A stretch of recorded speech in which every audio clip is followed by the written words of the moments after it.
the Pod Network Entertainment.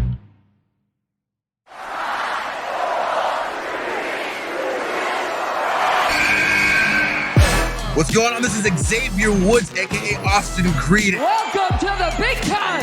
Hello, WWE Universe in the Philippines. This is Charlotte. You know your damn role and shut your damn mouth. Hey everyone, this is Jeff Cobb. I have to finish the story. We are pretty deadly. Yes, boy. Yes, boy. Hello, my name is Ilya Dragunov, the Star.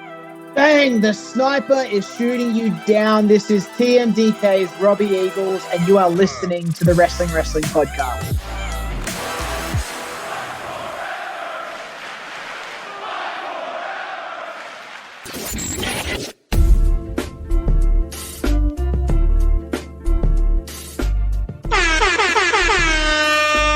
You're listening to the longest-running weekly episodic Filipino wrestling podcast. This is the Wrestling Podcast. Stan C, Chino Liao, and Rowen ASH checking in on a Picks of the Week episode. We're recording this on Monday. It is National Heroes Day. Tama ba? Or is it Eid al-Fitr? Ninoy Day. Oh yeah, Ninoy Aquino. Yeah, Ninoy Aquino Day. Jeez, I'm getting my holidays mixed up. Na Marcos ka na, Stan. Oh, that is the worst insult you can hurl my way on a day like this. Ouch, but I will take the L. Much deserved L kasi nakalimutan ko yung holiday for today. But I hope you're checking this out on a shortened work week, and I hope that you're also staying away from the traffic that nadala ng FIBA World Cup. So it's bound to be a big week. It's actually my last podcast with you guys for the next week or so because I'll also be working the FIBA Basketball World Cup. So for everyone who's going to be there, kita tayo sa games. Rowen, it's nice to hear that you actually have a voice today coming off of MWF Road to Fate. Yeah, I mean, pag-uwi ko, I immediately drank lukewarm water. I don't know if that was really a help, pero I thought it would do me, I thought would help. Yeah, probably not, no. You're better off drinking water while you're actually trying to start the chants na hindi sinasabayan ng mga tao. What I only did like last night on Road to Fate, I started the chants and then let them do the rest. So parang ako lang yung taga-umpisa. Alam mo yung biggest help dyan, Rowen, para hindi ka mawalan ng boses? Sumigaw. Don't be such a mark. Yes. I just with the burn. Not that being a fan is wrong. It's just that, Rowen here has had a track record. Be a fan in moderation. Yes. Rowen here has a track record of losing his voice at live pro wrestling events. Oh, yeah. Oh yeah, so shout out pala sa mga na kilala ko last night. So I met Lex for the first time, our longtime listener. Saka sino ba? Like the Kayfabe Cafe boys and the Grab driver who picked me up, who's also a content creator. Siya si I forgot his name, MJ23 something. But he's a driver. He's doing moto vlogs and all.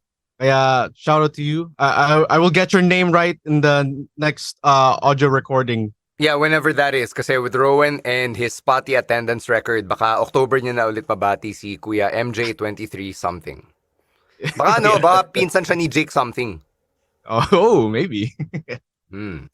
All right, we got a lot planned for you guys here on the Wrestling Podcast because as Rowen alluded to, it's really fun meeting our listeners, fun meeting members of the wrestling community, and it's great whenever we get together to just show the world that the wrestling community in the Philippines is alive and well. And one of the events that we're planning is something that Chino actually spearheaded, and I'm gonna turn the floor over to him so he can tell you all about what's happening on September. Yes, September 23rd, we are having the first time in a long time, quite frankly, the wrestling quiz night.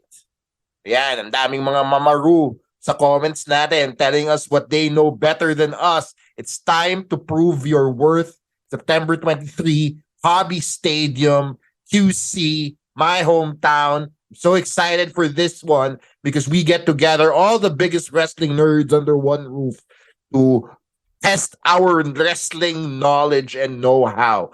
We're going to we are going to ask questions about different categories. Meron dyan yung mga wrestling moments, mga theme songs that everybody loves listening to. All of that and more on our very first post-pandemic wrestling quiz night happening September 23rd. That is a Saturday, 350 pesos with one free iced tea, care of the good people at Hobby Stadium. Magbibigay din sila ng prizes for all of us alongside our partners from Hobbyline Toys in Shopsville Plus. So ang grand prize natin for that night is a limited, very rare, sensational Sherry WWE Legends figure worth about 3,000 pesos. Yeah, a little bit more. A little bit more, yeah.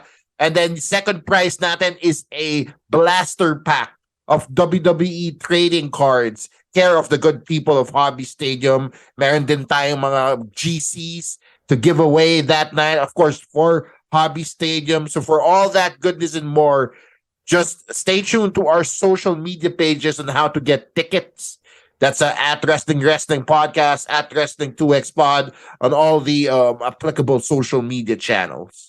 Yeah, so that's where you can find ticketing information. We hope to see you there again September 23, Saturday night, mga 7 p.m. sa Hobby Stadium. Thank you very much to our partners, Hobby Stadium and Hobbyline Toy Store, to Mr. Jansen Alcantara, who is a longtime supporter of the wrestling community. And sila Steven and Raymond of that's right, Steven Hobby Go, Stadium. Raymond Season of Hobby Stadium. Really huge fans as well of pro wrestling, our favorite art form.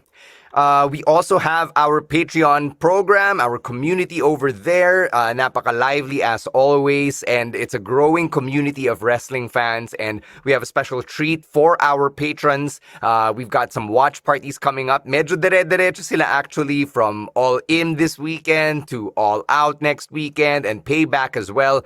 All of those viewing parties all in one roof, so to speak, and that is the Wrestling Podcast patron community. All you have to do is to go to patreon.com/Wrestling Podcast. You can sign up for as low as $5 or 270 pesos a month. One of our main benefits for our patrons is you get a special discounted rate sa service fee namin para sa mga pasabay. So if you notice on our social media pages, we actually did our pilot run, and yung merch na binili ng aming patrons, they're actually on their way to the Philippines as we speak. We hope to get them by mid-September, so sometime then we'll probably do another run, so stay tuned if you want to get your authentic merch from WWE Shop, Pro Wrestling Tees, all the other wrestling stores, all those other brands. And we're not just limiting it to the online stores of the big major companies. We're actually getting wrestling merch from other brands like Roots of Fight, like Homage, Suplex Apparel, yung mga yan, those orders, we can help coordinate those as well for our pasabay. So stay tuned for our next pasabay run. Again, as Chino said, it's on at Wrestling Podcast on Facebook and Instagram, or on Twitter and on TikTok, it is at Wrestling2XPod. And for the discounted service fee, not the actual prices, kasi hindi namin control yun, yung service fee lang. Just subscribe to our Patreon over at patreon.com/Wrestling Podcast for about $5 a month, or mga 260 to 270 pesos sa pera natin. All right. Time for us to get to our picks of the week. We're going to start with Rowen, who tried to beat the buzzer with his pick of the week. Shelton Benjamin in Chris Van Vliet's interview, Insight. So, I just want to mention first that I didn't see much of Shelton's work kasi 2010 na ako. Pumasok ng wrestling fandom. And in other promotions, di ko rin naman siya nasundan. I didn't know that there was a Ring of Honor or any other promotions outside the WWE. So, I only caught like yung ECW run niya and yung SmackDown run niya. So, what I did was, after listening or like seeing those matches, and lalo na yung 2017 run niya, I went to the network and looked up his matches, like the one he faced Triple H and pulled up that upset, that Shawn Michaels match where he got that super kick, and that impromptu Taboo Tuesday match with Chris Jericho. And with all of those matches and his moveset, I was really convinced that he could have been a world champion. Kasi yun yung main talking points. Bakit hindi siya naging world champion? And like what prevented him from getting that opportunity? Although he had some title matches naman. He had an IC title reign, and then sometime in 2006, he reunited with Charlie Haas, And he also had a US title run, which I thought would be his like career renaissance and would have a world title run eventually. Pero hindi nangyari. And then eventually he left. And then they also talked about the OVW batch na lahat halos sila naging world champion and then siya lang yung hindi. Teka lang, correct And natin parang yun. Yung OVW talaga. class that he actually talks about, they were a very stacked group, and it's not just the big four that a lot of people know of, diba? The big four being John Cena, Randy Orton, Brock Lesnar, and Dave Bautista. But Shelton, in that interview, actually says that people like Rico were also part of that class. But he was actually a fun wrestler back in the day, diba, Chino? You and I actually got to see his work. Rico and Billy and Chuck, that whole slightly controversial nowadays take Yes. on the LGBTQ community was pretty fun in its time capsule. Yeah, speaking of Rico, I believe Shelton also mentions Jackie Gaida as part of that OVW class. Victoria was also part of their OVW class. So hindi lang yung big four na we commonly associate with the OVW class of 2002. But really, when you think of that class, it's those four Hall of Famers or future Hall of Famers and Shelton Benjamin. Those are like the five biggest names to come out of that class. Pero, sige, going back to your point, Rowen. Yeah.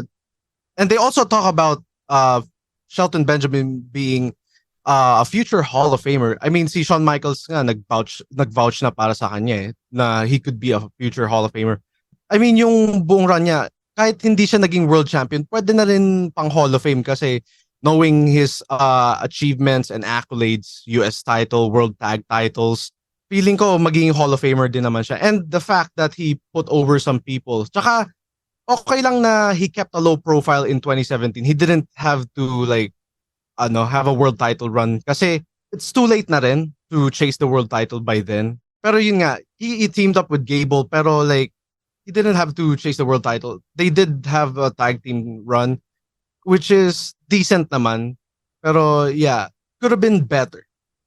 Yeah, I checked out part of this interview. Chris Van Vliet's podcast, Insight, is actually one of the better interview podcasts right now.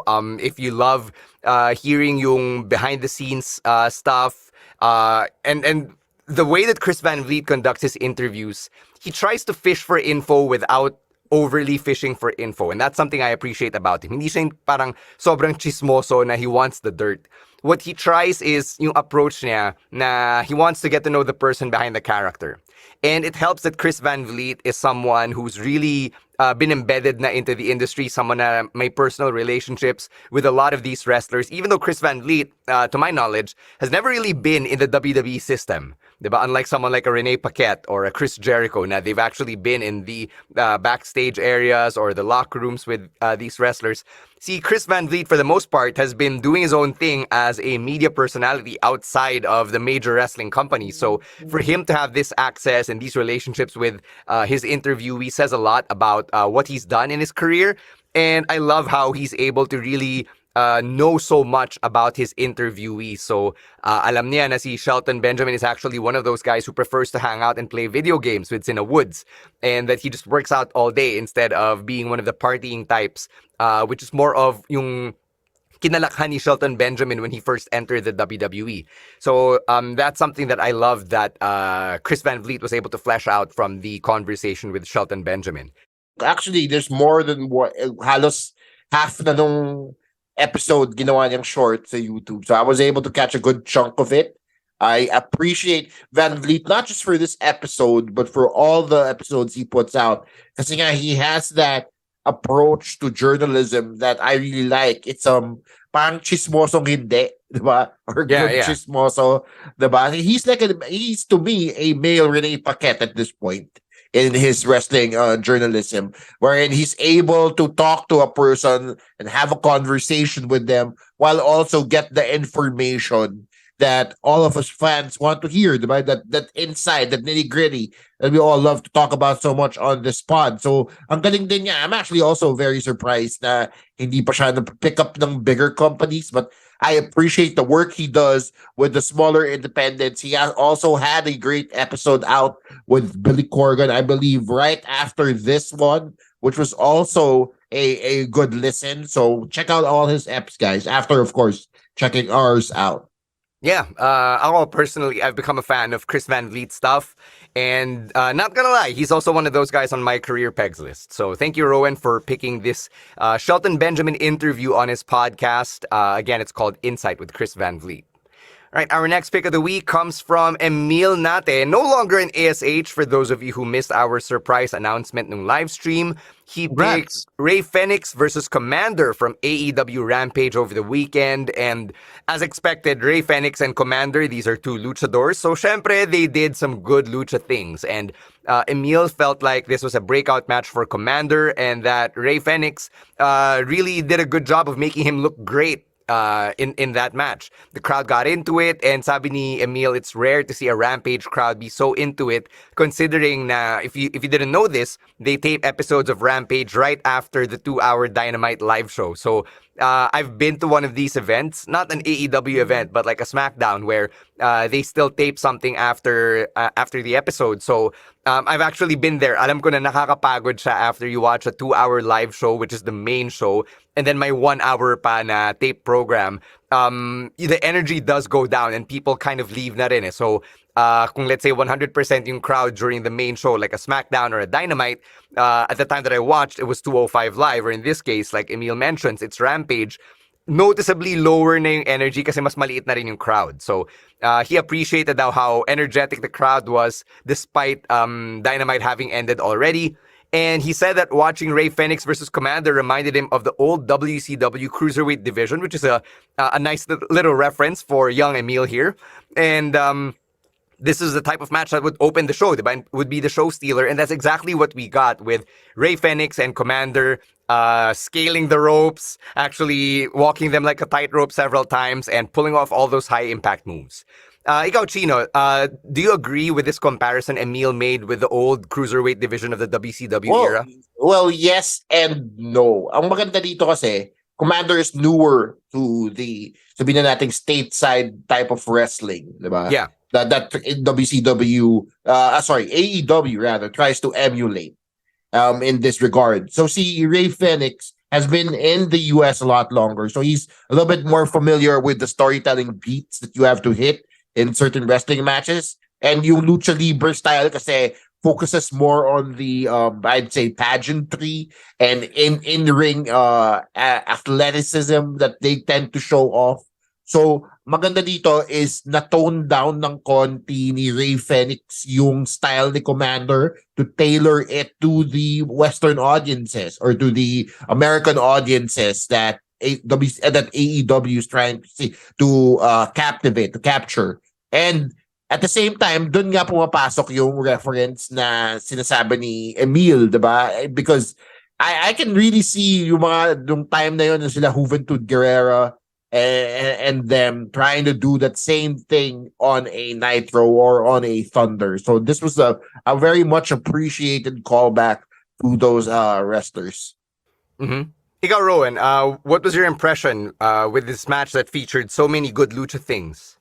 Yeah, so I still have this bad habit na I don't watch AEW regularly, but it's the first time that I've seen Komander in a singles match. I've seen him in a battle royal on Rampage, pero like this singles match, like he was so impressive. Like not only that he's a luchador, but he also does like power moves and even technical stuff. Kaya it was so impressive. Like parang hybrid nga siya of an athlete or of a wrestler. Medyo gasgas na linya na to when I review or like when I talk about matches dito sa pick of the week.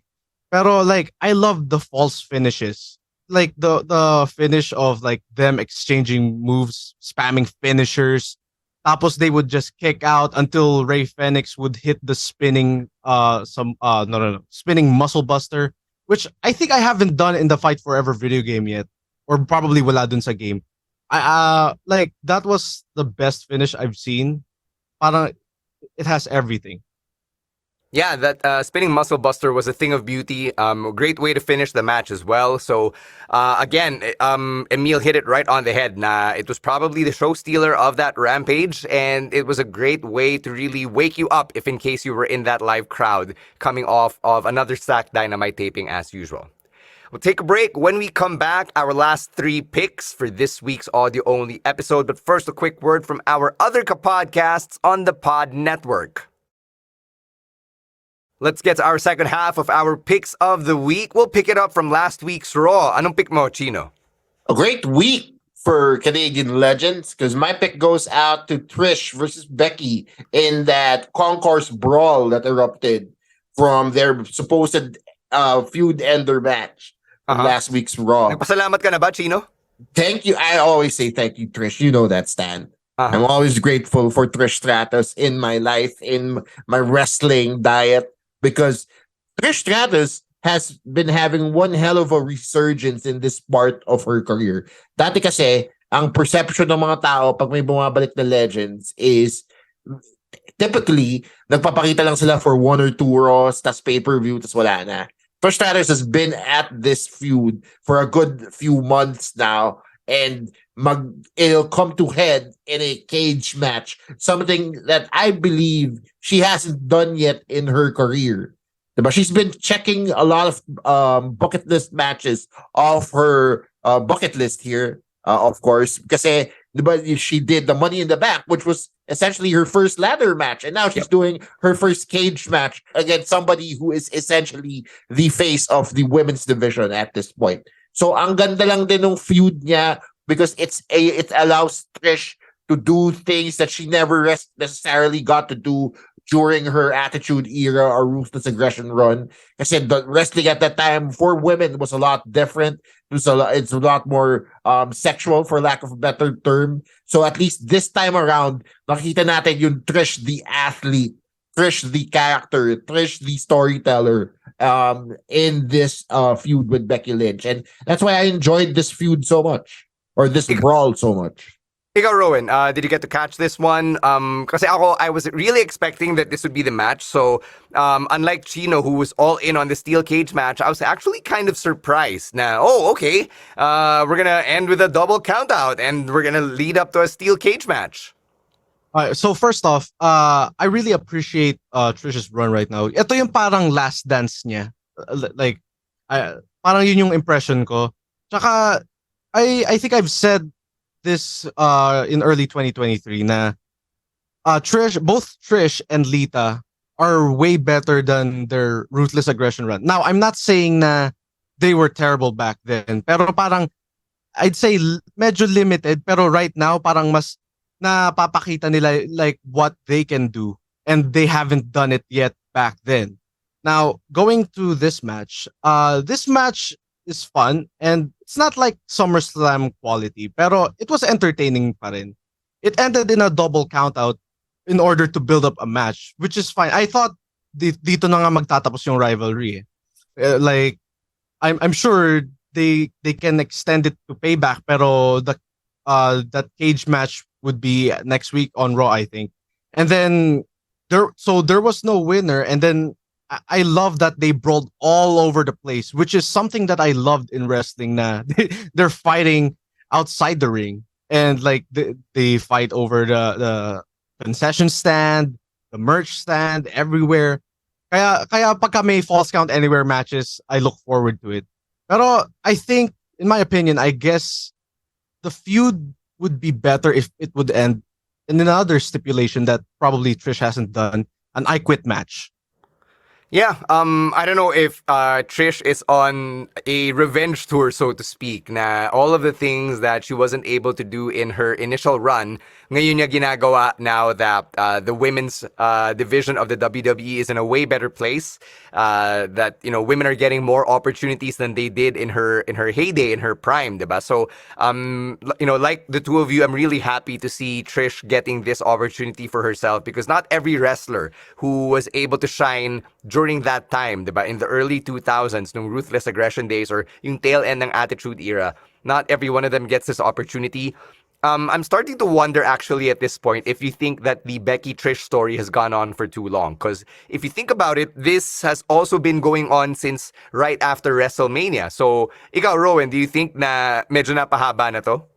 Yeah, I think it even started before WrestleMania.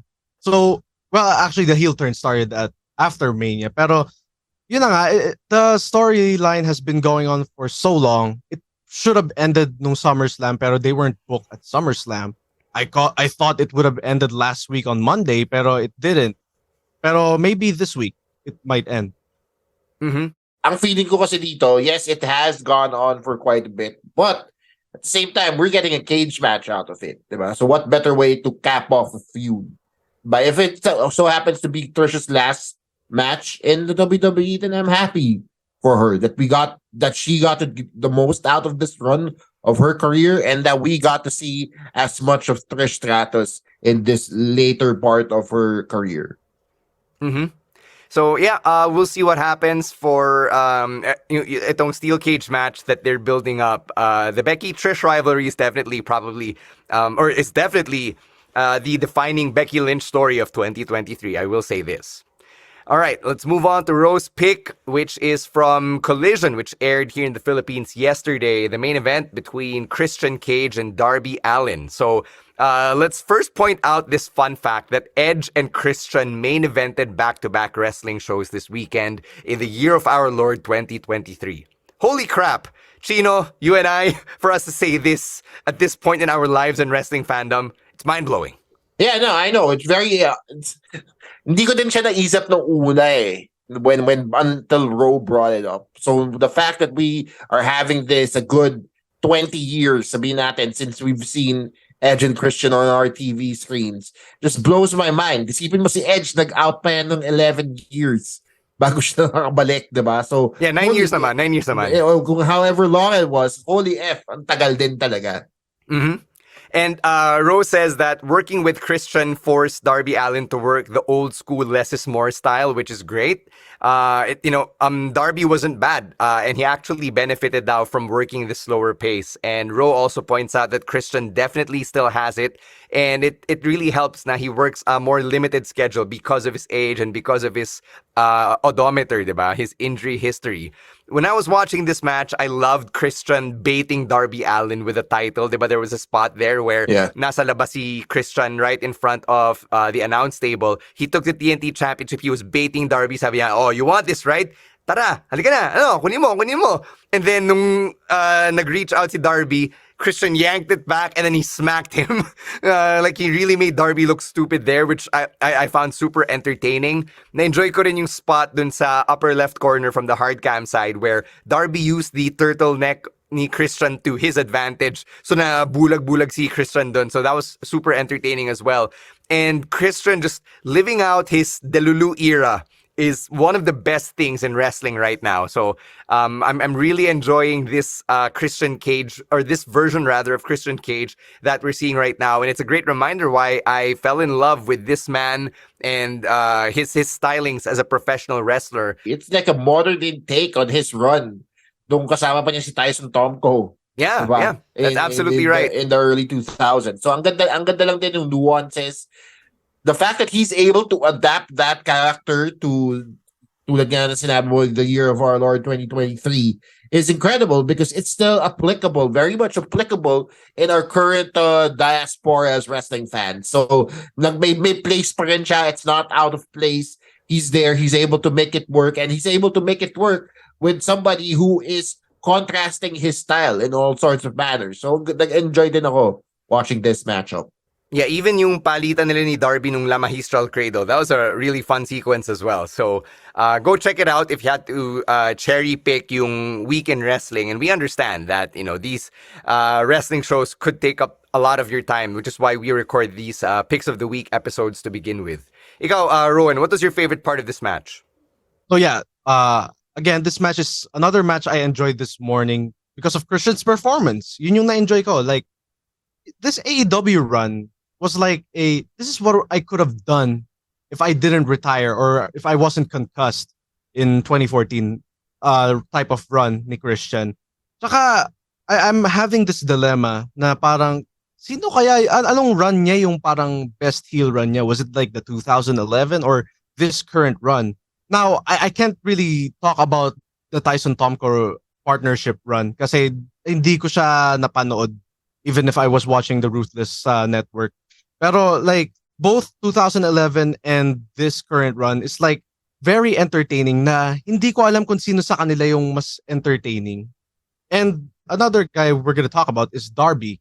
So I'm not a Darby guy, but the outcome was so surprising that despite him getting beat up all over the place and Christian like dominating the entire match, I was surprised that he still won. Yeah. I enjoyed yung pag-build up nila to the all-in match. Kasi clearly this is where they're leading into it. I am beginning to feel like Christian and Luchasaurus are giving Darby Allin this piece of adversity na hinahanap ko whenever I see Darby Allin getting into feuds. So it's nice to see rin na Darby is looking in different directions. Kasi diba kalaban din niya sina Swerve, sina AR Fox, the Mogul Affiliates, and then kalaban niya itong sina Christian and Luchasaurus. So it's a great way to see Darby really having his focus divided and becoming a real underdog. And like you, Rowen, I'm not the biggest Darby Allin fan, but I'm not gonna lie, I'm buying into the underdog vibe that Darby Allin has right now. All right. Let's move on to our last pick. It is my pick of the week, and I will also call it the consensus pick of the week because this is absolute must-watch if you even have any fiber in your being that claims to be a wrestling fan. And this is the main event between Edge and Sheamus no SmackDown over the weekend. 25th anniversary celebration ni Edge, and a lot of people have basically considered it Edge's last match. He hasn't really confirmed it yet, even nung post-match promo niya after SmackDown went off the air. It really wasn't confirmed if last match na yun. Sinabi lang niya na it was his last time in Toronto, last time being in front of all those fans in the Air Canada Centre. But goddamn, that match between Edge and Sheamus had so much emotion. Kasi that entire episode was built around celebrating Edge. It was as if everybody kind of knew, but everybody also kind of didn't know. So baka sakali na lang, if this really was it, edi, ito na, bigay na natin kay Edge. All the video packages, the tributes, the retrospectives on his career, leading into Edge and Sheamus acknowledging their own personal history. And when they got in the ring, I loved how that Toronto crowd just booed the hell out of Sheamus. Because clearly people didn't want Edge to be beaten in Toronto in what people were all assuming was his last match. The emotion was there. They kept cutting to Beth Phoenix. Edge kissed his kids and Beth Phoenix before he got in the ring. Edge even busted out all of his signature moves from the Edge-O-Matic to the Educator. I think he tried the Execution as well. And then syempre yung mga spear, pinakita niya, like the intensity of the spear kahit, for that last time. Really great stuff. And I was really expecting na sobrang emotional niya na Edge would be defeated in his final match. So nagulat ako na Edge won. So that was a surprise, even though I did my best to be unspoiled because I watched that match like 13, 14 hours after the fact. I wasn't spoiled. So nagulat ako na, wow, Edge won. And somehow it was still very emotional for me as an Edge fan. You know, somebody who really sunk my teeth into the cool factor of someone like Edge. Yung tipong pro wrestling became very cool for me because of Edge. And I owe so much of my fandom to him na parang just watching that moment, watching that match was so meaningful for me. And if, you know, just to echo the words of Michael Cole at the start of the match, if that really was it, if the rumors were true, then, you know, Edge really tore the house down alongside Sheamus on SmackDown. Ikaw, Rowen, I know you only caught the tail end of Edge's run and, you know, whatever he was able to give us through this Renaissance period or this comeback run. So was this also an emotional ride for you? Yeah, sobra. Like, it's sobra emotional because the setting, like how you're looking at the screen, like what you see on the screen, like the crowd is very emotional. They are very invested. I was bigla na ipa-flash sa screen si Beth. And when Sheamus is dominating the match, beating the hell out of Edge, parang ikaw din may inis ka as an Edge fan. On the SmackDown before this, parang I still can't believe na they will have a one-on-one match for the first time. Although they met nung tag matches naman eh. Pero I still can't believe that was a fact. They never met before. This match was like a New Japan level match because the match pretty much told us a story, even though we heard rumors na this is yet to be Edge's last match. And props to Sheamus na rin kasi comparing his babyface run from 2012, parang hindi ganito eh. Parang comedic pa siya nun eh. Ito parang maseseryoso mo siya sa Brawling Brutes role niya. And I'm really appreciative of his run. And come to think of it, parang ang heel Sheamus siya even if he's a face Sheamus in that very performance. Yeah, that happens, diba? Whenever you have a babyface versus babyface matchup, there are certain factors that lead to the crowd being more supportive of one guy over the other. In which case, the other guy becomes your de facto heel. That happens talaga, and we saw that. So great job din kay Sheamus because he leaned into it, and I think he did it by design din. Kasi natural naman na Sheamus being the younger, bigger guy would be the de facto heel against Edge, who was in his hometown in what a lot of people assumed to be his last match. And it made him the perfect dance partner for Edge, right? So one more thing. I'm glad that Edge will be ending his career potentially like in his own terms and not because a doctor told him to retire, like end his career because of this nagging injury. Pero I saw this video on YouTube. This guy was like, he made a fantasy booking of how Edge would have his own revenge tour, na like a retirement tour, like he will face some guys he faced before and some guys that he never faced before. It even involves him winning the United States Championship. Pero if we, like, realistically speaking, if we really apply that in real life, parang that's too much effort. Realistically speaking, parang imposible siyang gawin in real life. But it's something you would do in universe mode. That's what I would say. All right, ikaw, Chino, what did you get emotional because you're a long-time fan pa talaga, like mas long-time fan? Yeah, no, I'm not the biggest Edge or Christian fan, but I'm happy for them, and I'm especially happy for Edge because as somebody who's come back from injury, Edge has been really living his best life in his wrestling career. Diba? Sana he got the most out of it in this run. And tama nga si Rowen when he said Edge got to end his career supposedly on his terms and not because he got injured again. Diba? Not because he had to step out of the ring. Diba? We don't know if this is really his last match. Diba? He hasn't said anything, hasn't said as much, but we do know he will be gone for a significant amount of time because of the new Percy Jackson series that he's been announced to be a part of, diba? So, feeling ko malaking bagay din yung shooting schedule nun. And plus, seeing Edge in this later run of his career, the nuances that he's been able to bring to his story, diba? Na hindi lang siya a dark brooding character, but he also knows how to act to a camera, like he's talking directly to us, the viewer, was something that I always enjoyed whenever I saw an Edge promo, especially against his feuds with sila Orton and them. So, kudos to Edge. Congratulations on such a storied career, and hopefully we get to see him in the near future. Yeah, if we thanked Trish Stratus earlier for everything she's given to this business, then I think it's only appropriate that we thank another all-time great from the great country of Canada. Thank you, Edge, for everything you've given us,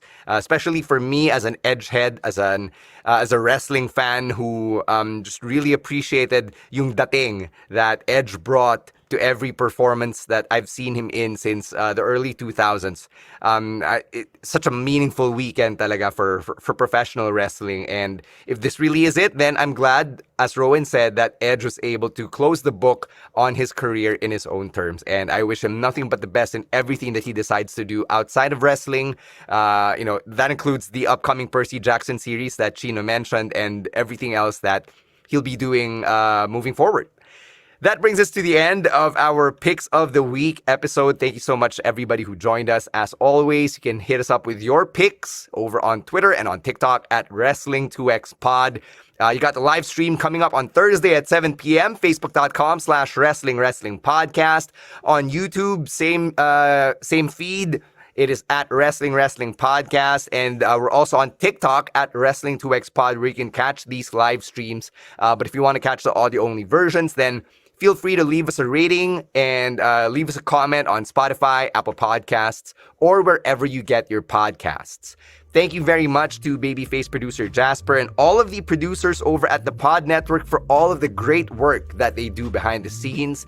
And yung mga pictures namin that we've been uploading, thank you very much to Philip Ko, one of our bosses over at the Pod Network, and the people over at Cinematica Studios. Thank you to George Delfin and Elaine Silva for doing a great glam-up job on us for those photos. There are profile pics are on our Instagram as well, so go check those out. And thank you to every listener who continues to make the Wrestling Podcast a part of your weekly wrestling diet, because Lord knows there's so much wrestling content out there, and the fact that you make time for us really means the world to us. Sorry, yes, just because I've been gone for the pod, and I apologize, good people of the Wrestling Podcast, but it's because I've been working on my second hour that's happening this Saturday, August 26th at Wicked Dogs BGC. Tickets are still very much available. comedymanila.ph/shows. Come out, guys. This is a special that I am tailoring for a Southeast Asian tour later in 2024. So kung gusto nyo makakita yung early steps, early inception of this special that I'm doing, please come by. It's going to be very fun. We have a lot of friends joining me on stage as well. So it'll be a good time. August 26th. Saturday, Wicked Dogs BGC. Tickets at 500, or if you prefer a walk-in, it's 700 at the door. comedymanila.ph/shows. All right. So go check that out and support Chino as well. And we will see you on the next live stream this Thursday at the Wrestling Podcast. On behalf of Rowen ASH and Chino Liao, my name is Stan C. Thank you very much. It's another episode of the Wrestling Podcast in the books. Stay safe, stay healthy, and don't be a dick. We're out of here. Wrestling Podcast out. Peace. The opinions of podcast creators, hosts, and guests are not necessarily reflective of the official stance of the Pod Network Entertainment, its hosts, or other network programs. The content created by the people behind the podcast is personal and not meant to harm any religion, ethnicity, group, organization,